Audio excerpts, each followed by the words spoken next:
Tiene la palabra el jefe de Gabinete de Ministros, Agustín Rossi, con el objeto de brindar el informe correspondiente a esta honorable Cámara. Bueno, buenos días, señora presidenta, buenos días, señores diputados y señoras diputadas.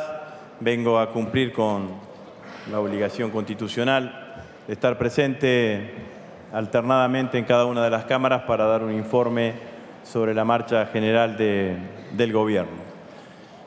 Voy a comenzar con una mirada sobre lo que ha significado la generación de empleo en la Argentina estos últimos años, fundamentalmente porque creo que es una de las políticas más contundentes del Gobierno. El general Perón decía que gobernar era generar trabajo, y el Gobierno en diferentes momentos y en diferentes circunstancias, y en estas circunstancias, sobre todo este año, que ha sido un año difícil, que es un año difícil, producto de las consecuencias de la sequía, que no solamente tiene un impacto en menos 20.000 millones de dólares que han ingresado a nuestras reservas, sino que tiene un impacto en términos generales en la actividad económica de nuestro país. A pesar de esas circunstancias, la economía argentina sigue generando empleo y sigue generando trabajo.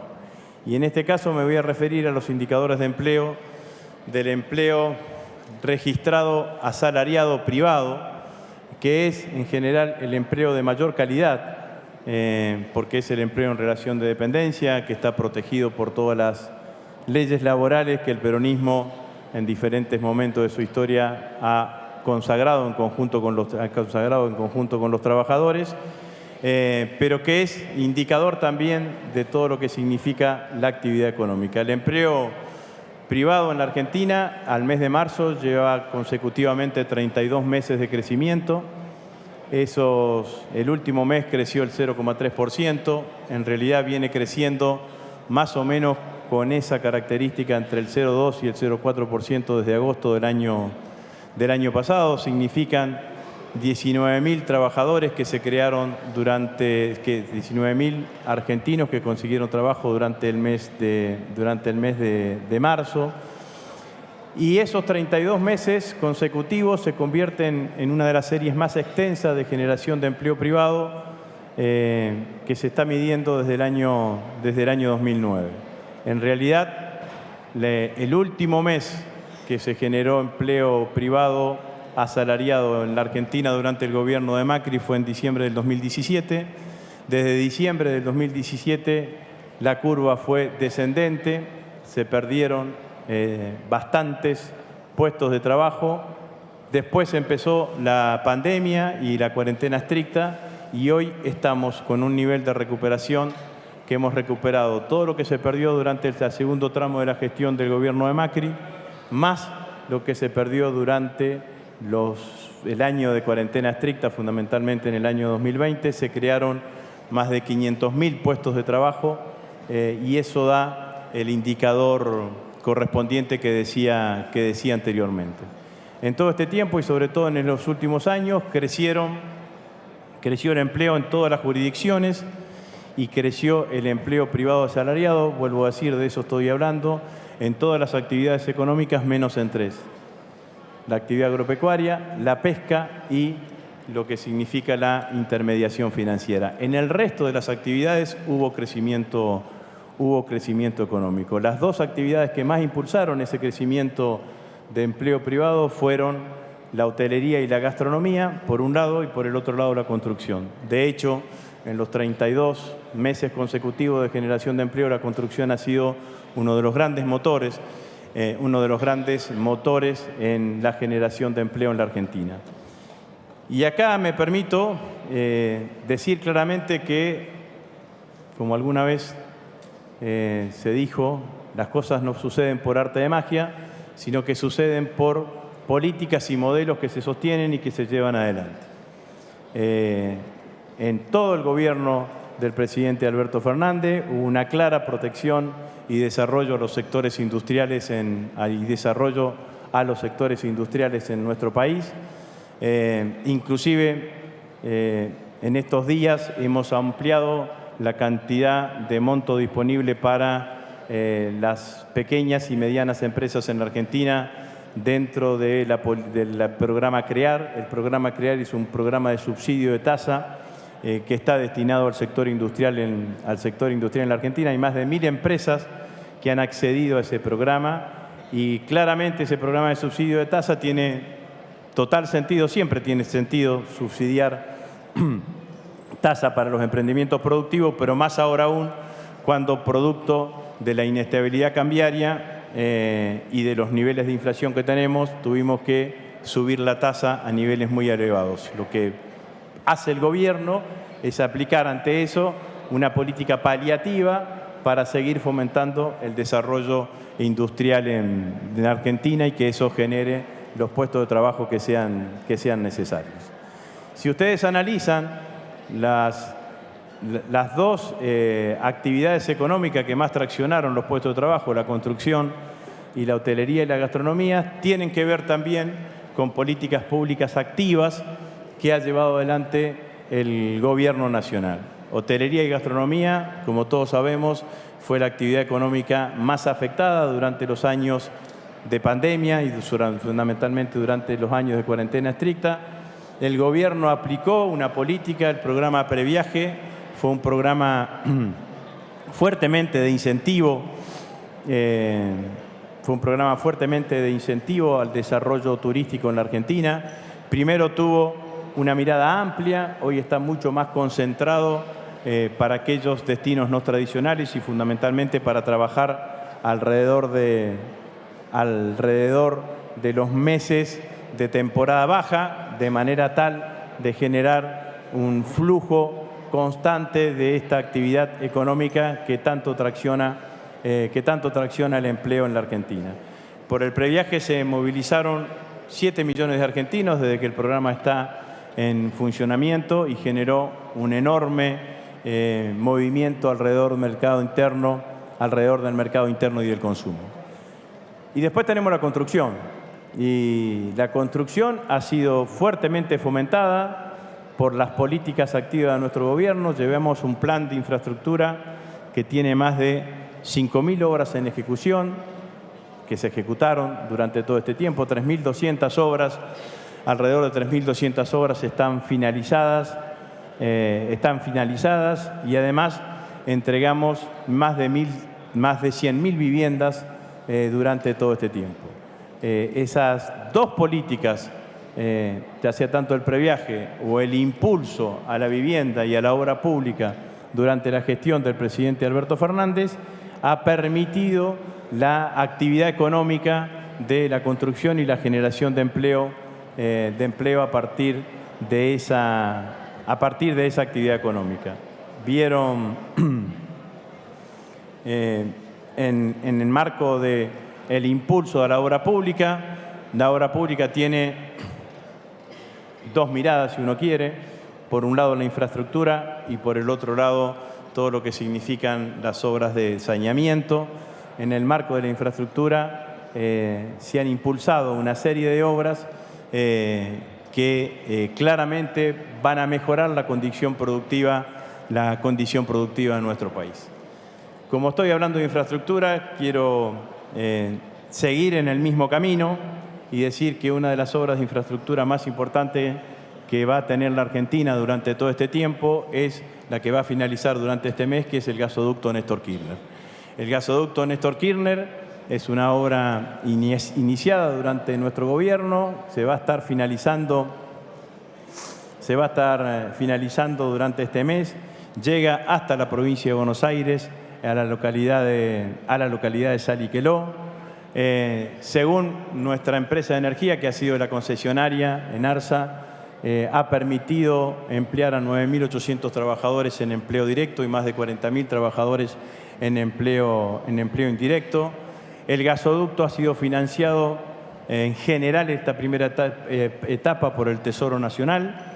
Dentro de las líneas de financiamiento ha estado el impuesto a las grandes fortunas, que fue sancionado por este gobierno, por nuestro Parlamento, impulsado por el entonces presidente del bloque de diputados, Máximo Kirchner, y el diputado Carlos Heller, que logró sanción y que lo recaudado estuvo direccionado a determinados emprendimientos y a determinadas acciones en forma específica. Finalizado durante este año, la segunda mitad del año nos va a permitir un ahorro de 2.000 millones de dólares en exportaciones.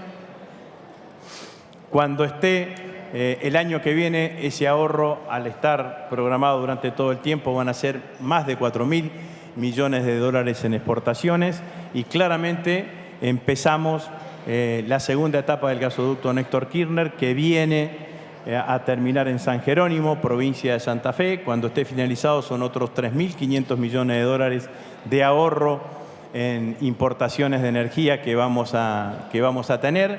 Y además, con todo el proceso de reversión que se está haciendo, que se tiene que hacer en el gasoducto del norte, la posibilidad de expansión de lo producido en Vaca Muerta en términos de gas va a llegar no solamente a Bolivia, sino va a terminar utilizando los gasoductos existentes, alimentando los grandes centros urbanos y de desarrollo del propio Brasil.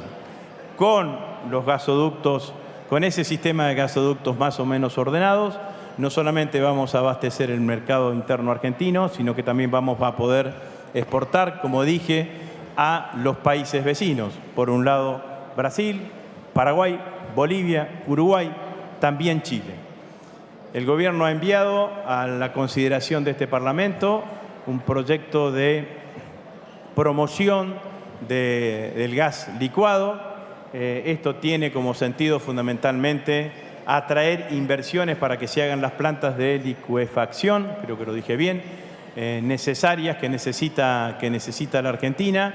Si hacemos esas plantas de licuefacción, claramente lo producido por Vaca Muerta va a poder terminar alimentando vía marítima a distintos países del mundo. Es decir, que cuando uno mira en perspectiva no solamente el desarrollo del gas, sino también todo el desarrollo hidrocarburífero de la Argentina, podemos estimar, primero, en una primera etapa, que entre este año y el año que viene vamos a estar casi en una situación de equilibrio en cuanto a la ecuación energética, es decir, que vamos a tener que importar muy poco para tener equilibrada la ecuación energética en la Argentina.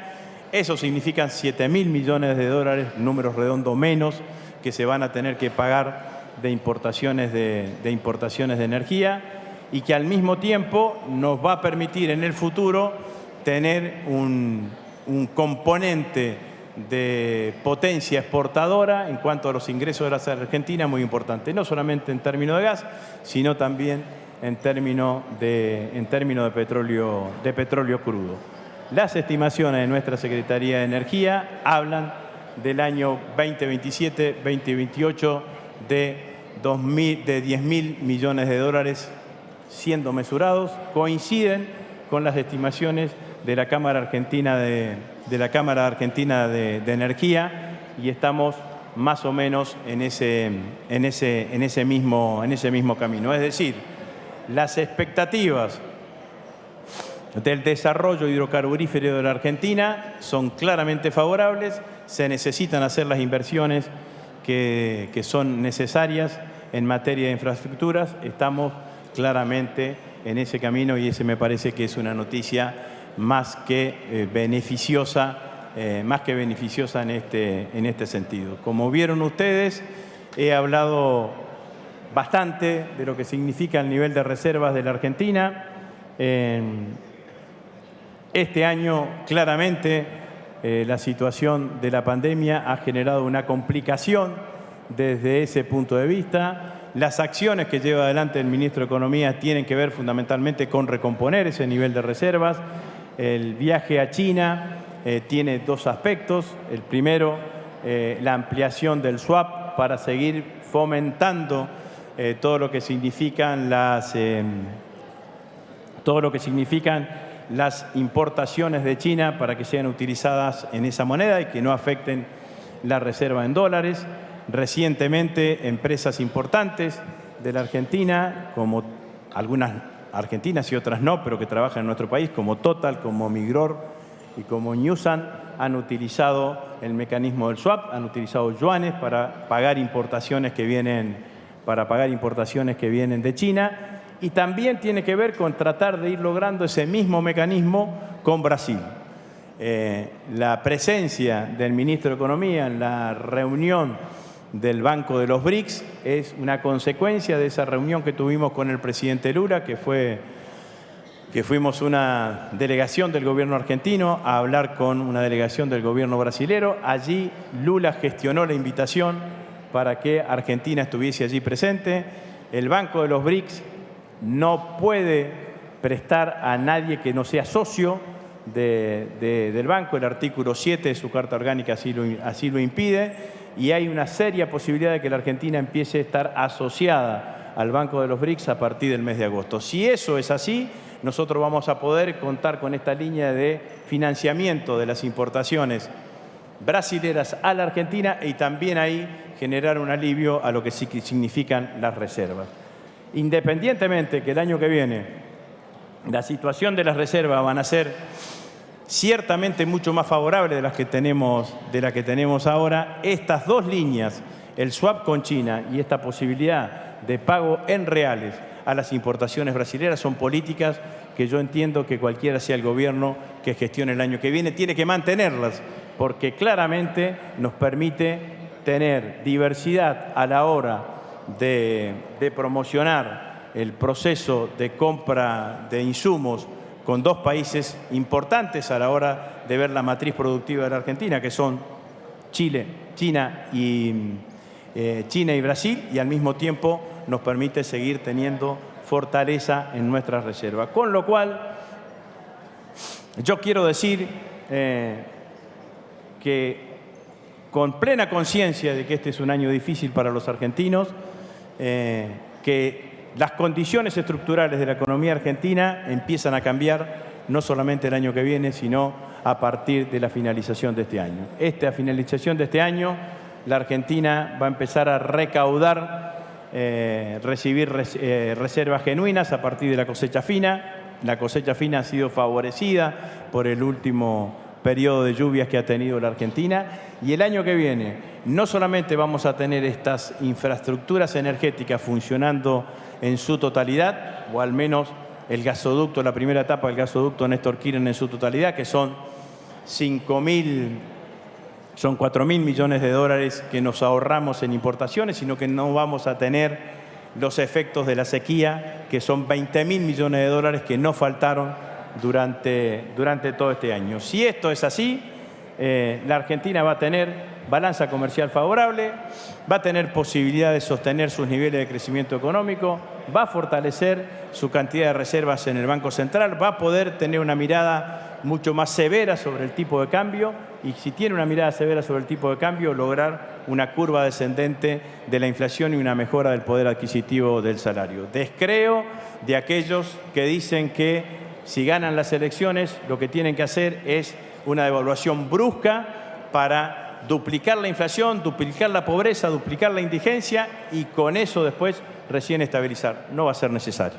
No va a ser necesario porque las condiciones estructurales de la economía argentina son claramente favorables para los próximos años, para el próximo año y para los años subsiguientes, en esto de mandar hacia nuestros compatriotas un mensaje de esperanza, que yo entiendo que por un lado porque cambian las condiciones macroeconómicas y por el otro lado porque el gobierno está haciendo las infraestructuras necesarias, claramente vamos a ir en ese camino. Por ejemplo, YPF tuvo un récord de exploración en pozos horizontales, 38 pozos horizontales ha explorado últimamente, y empezamos nuevamente a exportar crudo a Chile, que no lo hacíamos desde hace 6 años, y hemos recuperado esta posibilidad de que YPF esté exportando crudo a Chile. Así que en términos generales creo que todo eso tiene que ver con todo cuando uno imagina la Argentina del futuro, de la cual claramente soy fuertemente optimista de las condiciones que tiene la Argentina para consolidarse como un gran país.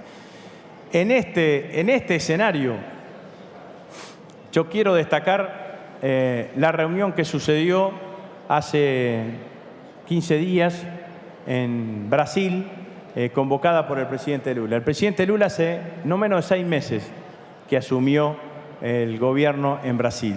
Y la mirada sobre América Latina y sobre América del Sur ha cambiado notablemente y en términos claramente positivos.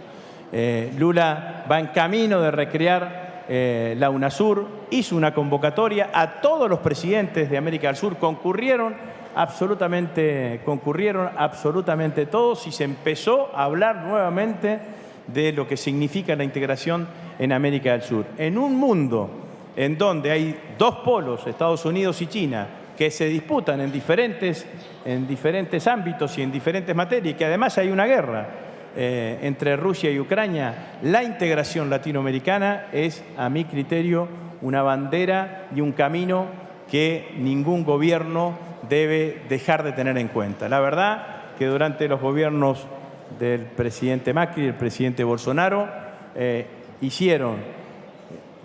desactivaron absolutamente UNASUR, por un lado, y por el otro lado casi terminan desactivando el Mercosur. Por suerte no pudieron avanzar más allá.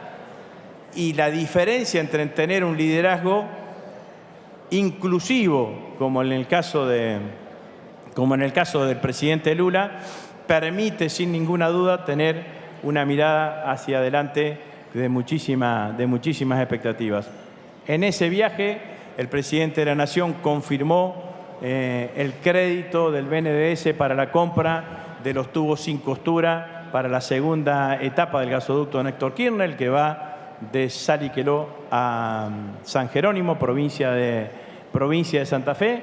Y también el presidente inauguró, junto con el presidente Arce, el electroducto que comunica Bolivia con la Argentina,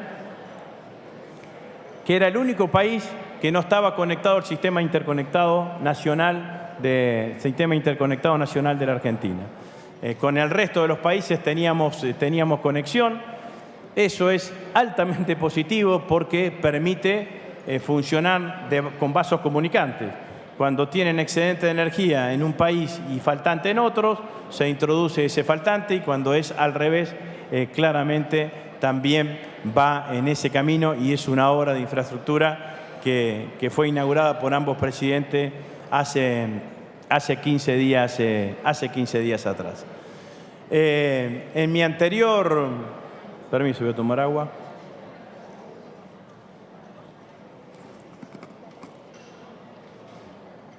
En mi anterior visita a esta Cámara hablé de los 50.000 millones de pesos que tenemos invertido en un plan de infraestructura universitaria. En realidad es un plan que viene a continuar 2 etapas.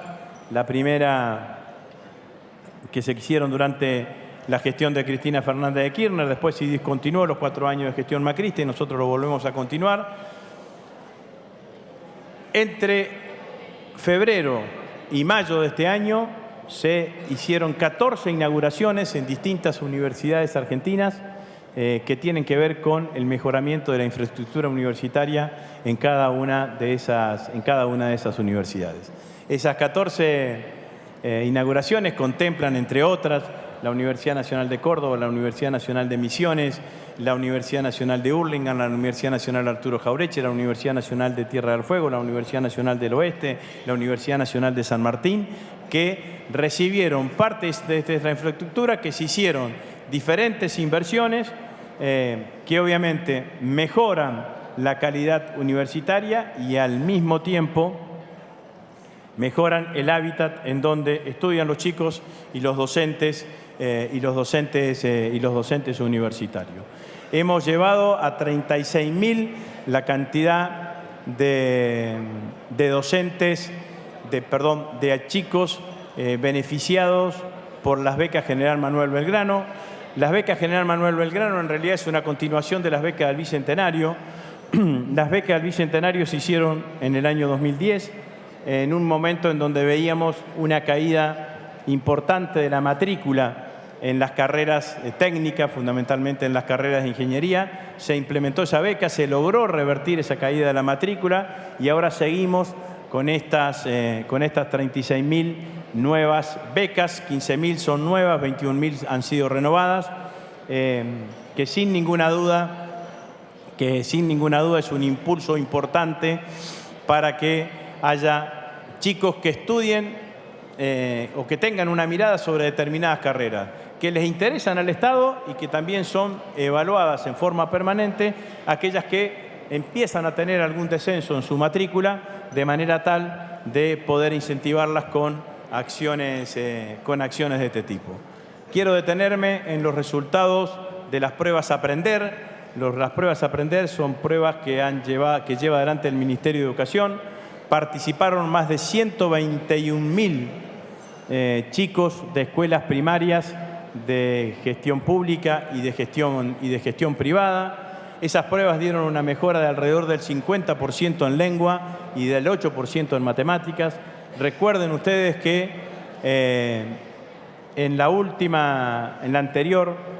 mi anterior presencia, mi anterior informe acá, había dicho que el 90% de las escuelas de gestión pública, de las escuelas de nivel inicial de gestión pública, tienen una hora más de clase destinada fundamentalmente al estudio de matemática y de lengua. Eso empieza a dar sus resultados positivos por esto que decía anteriormente, y me parece que es un hecho fundamentalmente a destacar. He hablado también de lo que significa el desarrollo científico y tecnológico en nuestro país.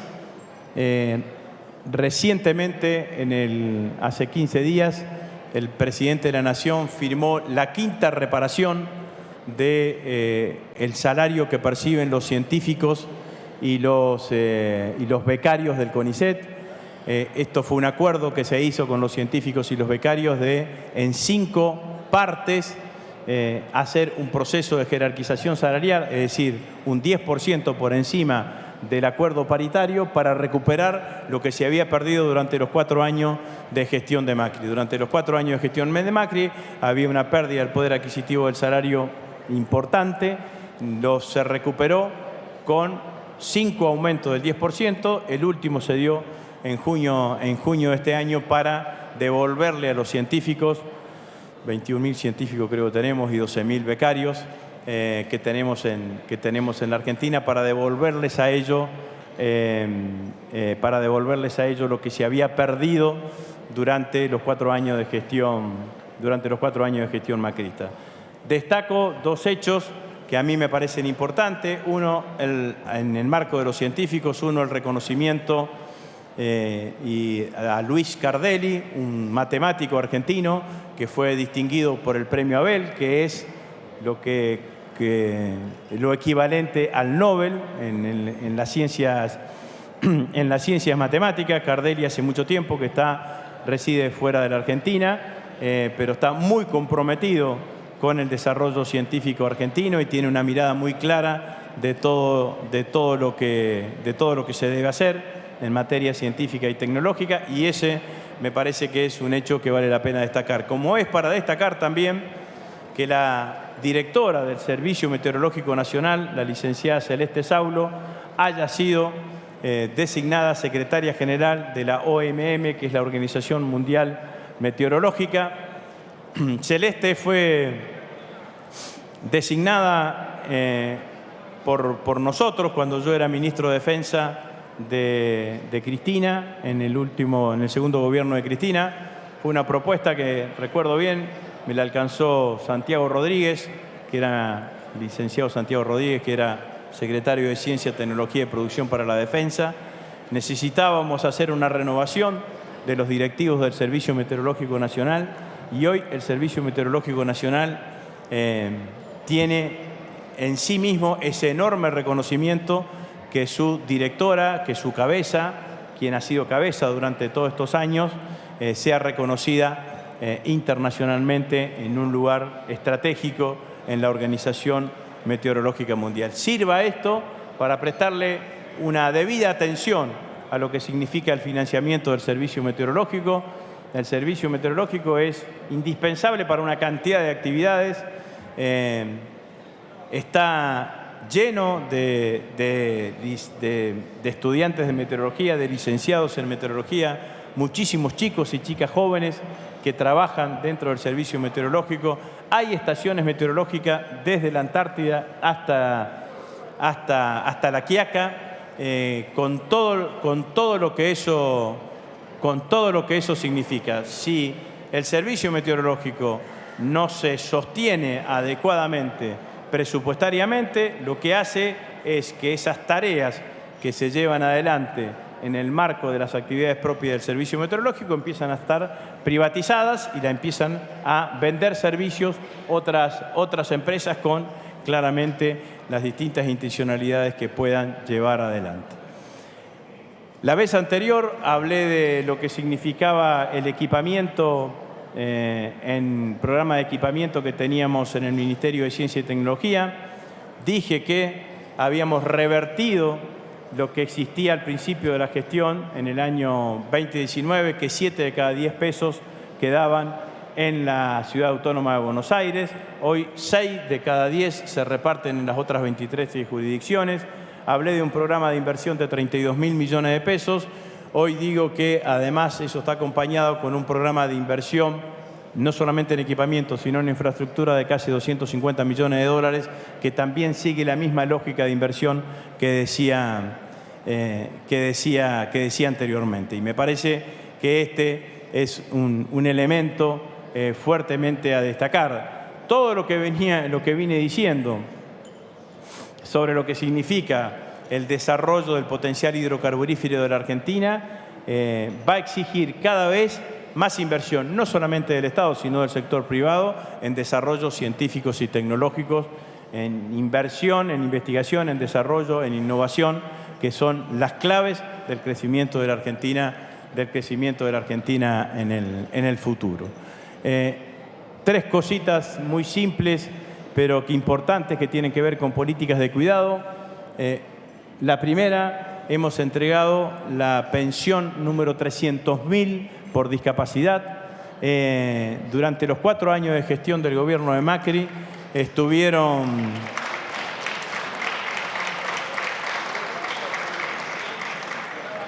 frenadas, que en trámites administrativos 150.000 solicitudes. Esta vez la lógica que se produce cuando le dan a un funcionario el Excel para manejar.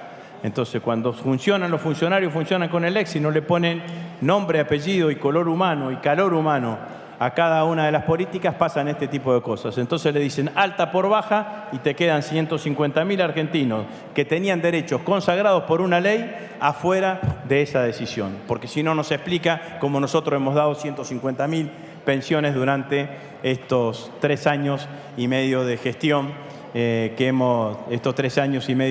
hemos llevado adelante. La verdad es que desaconsejo a quien le toque gobernar que coloque amantes del Excel al momento de gestionar, porque en general terminan mirando todo con números y pierden lo que significa la dimensión humana de las decisiones políticas y técnicas que cada uno toma en diferentes momentos y en diferentes circunstancias. Lo otro que quiero destacar es el programa Casa Activa. El programa Casa Activa es un programa que propuso llevar adelante la actual interventora del PAMI, Luana Volnovich, al presidente de la Nación. Es un programa, la verdad que maravilloso. Tenemos inauguradas las primeras en Catamarca. Es un programa que compone 3 aspectos. Por un lado, la casa habitación de los adultos mayores. Por el otro lado, todo lo que significa el deporte, la recreación, la interactuación en términos colectivos. Y en tercer lugar, la asistencia en materia de salud. Son complejos habitacionales. El de Catamarca tiene las casas desarrolladas y tiene una pileta central en el medio. que es una mirada absolutamente distinta de todo lo que significa el cuidado de nuestros adultos mayores. Es un programa que impulsó el PAMI, que lo lleva adelante con el Ministerio de Hábitat, en concordancia con las jurisdicciones provinciales y también con una cantidad de intendentes y municipios en donde se están llevando adelante estas actividades, estas acciones que yo destaco fuertemente porque me parece que es una mirada distinta sobre lo que significa el cuidado de los adultos mayores, digamos, ¿no?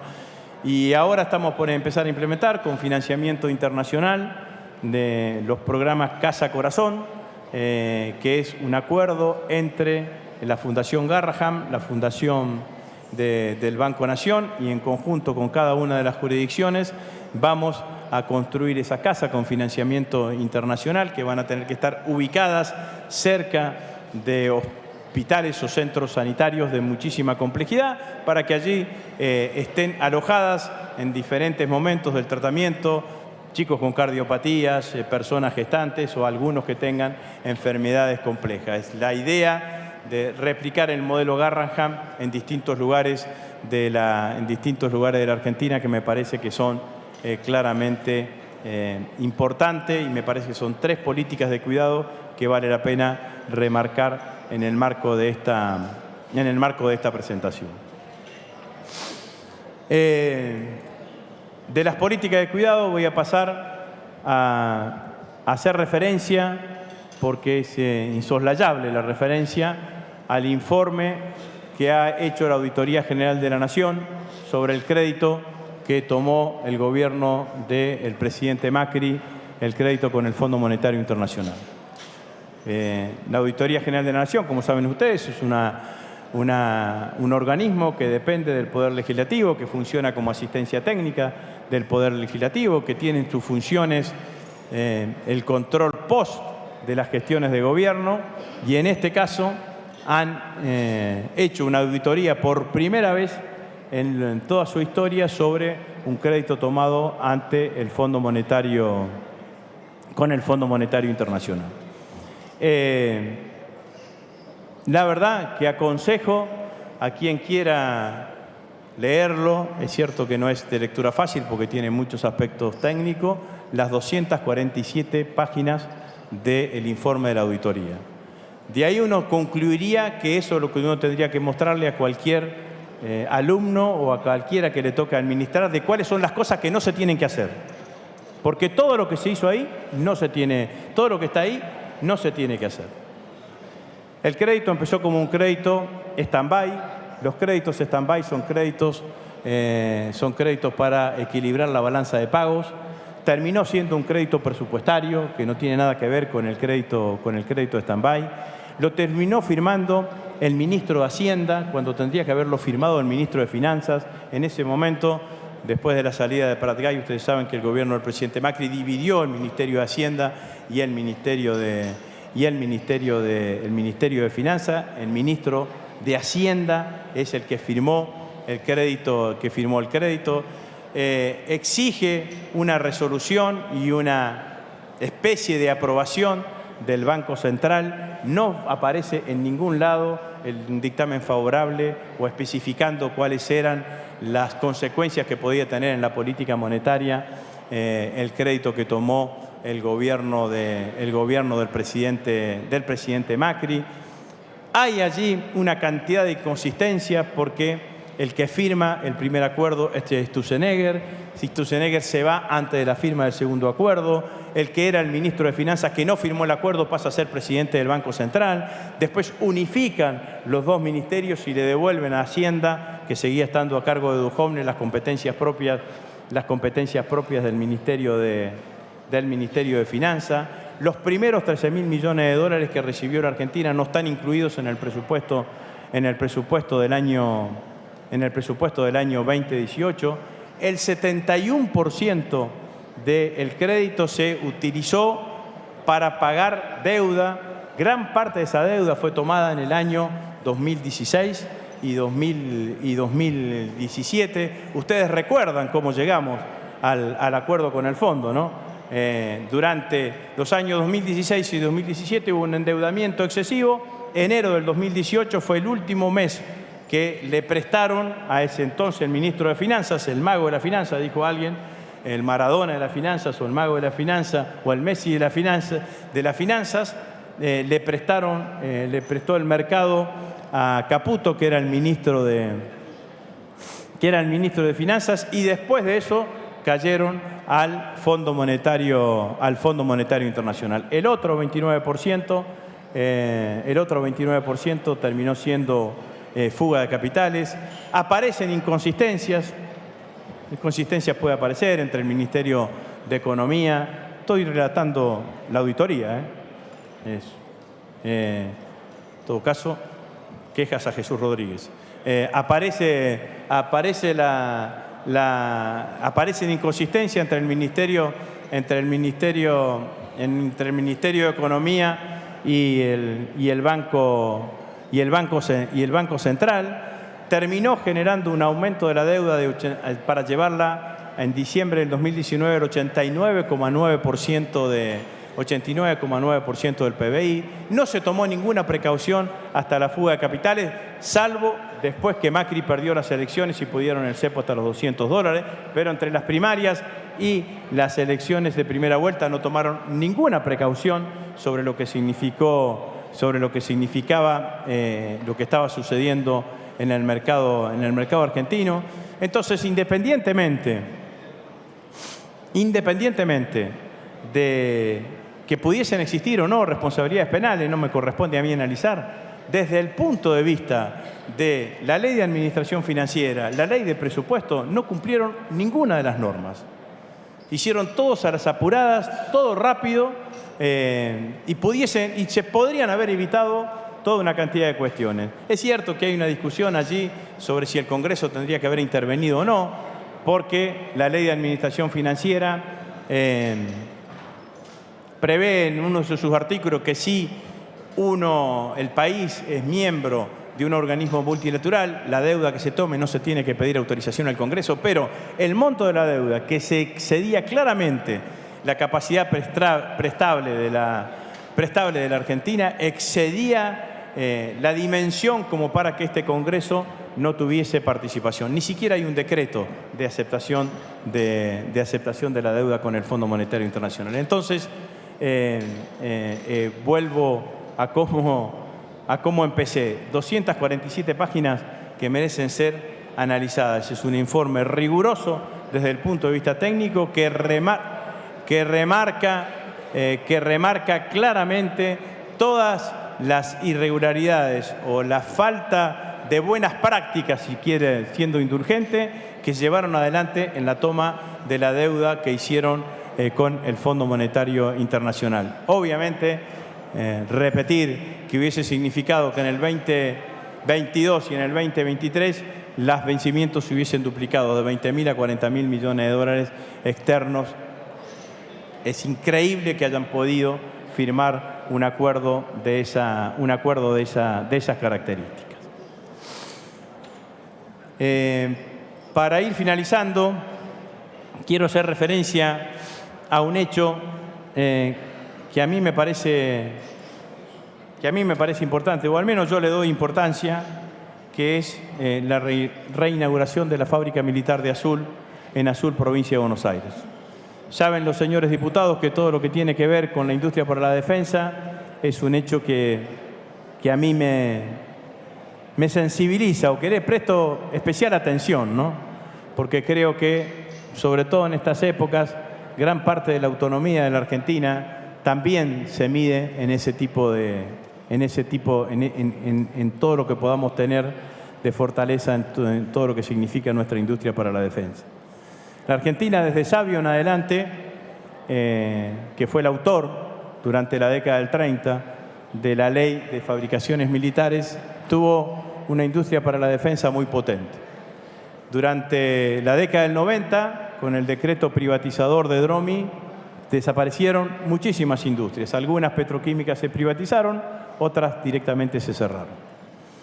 Nos quedaba funcionando la de Villa María, la de Río Tercero, la de Azul y la de Fraulis Beltrán en Rosario. En el año 2017, el gobierno anterior decidió cerrar la fábrica militar de Azul, con un agravante.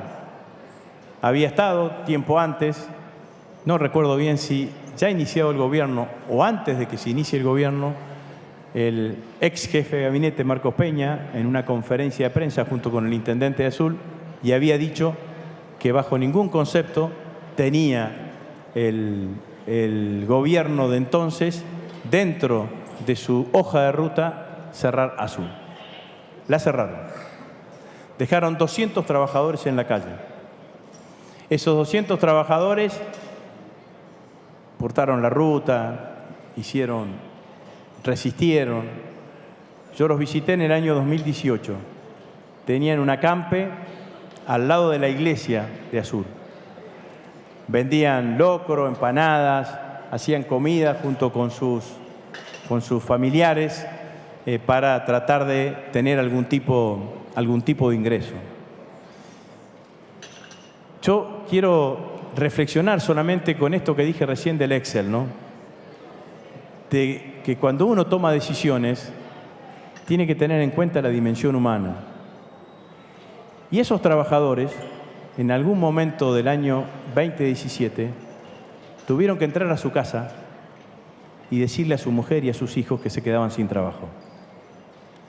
Y muchos de ellos no pudieron volver a reinsertarse en el mercado laboral. Y todo eso significa una distorsión enorme en la vida familiar. Los hijos ven quebrado a su padre, los ven angustiados. Las mujeres muchas veces son las que terminan saliendo a sobrellevar la situación. Cuando asumí como ministro de Defensa, ese 2018, yo les dije a los trabajadores que si llegábamos al gobierno, no era fácil pensar en ese, porque todavía estaban en la época de pum para arriba con el gobierno de Macri, que si llegábamos al gobierno íbamos a reabrir FANASUL. La historia hizo que ganamos las elecciones y yo asumí como ministro de Defensa y me planteé como uno de los objetivos lograr la reapertura de FANASUL, con un criterio que no fuese solamente una reapertura voluntarista, sino que estuviese acompañada por un plan de negocios. Hoy FANASUL se reabrió. Se reincorporaron no los 200 trabajadores, se reincorporaron casi el 50% de esos trabajadores. Tiene una línea de negocio que es un acuerdo para exportar explosivo para la industria minera a Perú. No solamente van a producir, sino que van a generar divisas. Y tienen otras líneas de negocio abiertas, entre ellas la posibilidad de ser designada como una de las plantas autorizadas para la destrucción de los chalecos antibalas, una vez vencidos esos chalecos antibalas, para que no se puedan reutilizar. Lo hizo el gobierno, yo me puedo sentir satisfecho por decir cumplí la palabra, pero yo desde acá lo que quiero hacer es homenajear a esos trabajadores que estaban en esa carpa, a las mujeres y a la familia de cada uno de esos trabajadores. Si ellos no hubiesen seguido en la lucha, si ellos no hubiesen mantenido la insistencia de reabrir la planta, seguramente todo hubiese sido muchísimo más difícil. Muchísimas gracias, señores diputados y diputadas. Quedo a disposición de cada uno de ustedes. Gracias, ministro.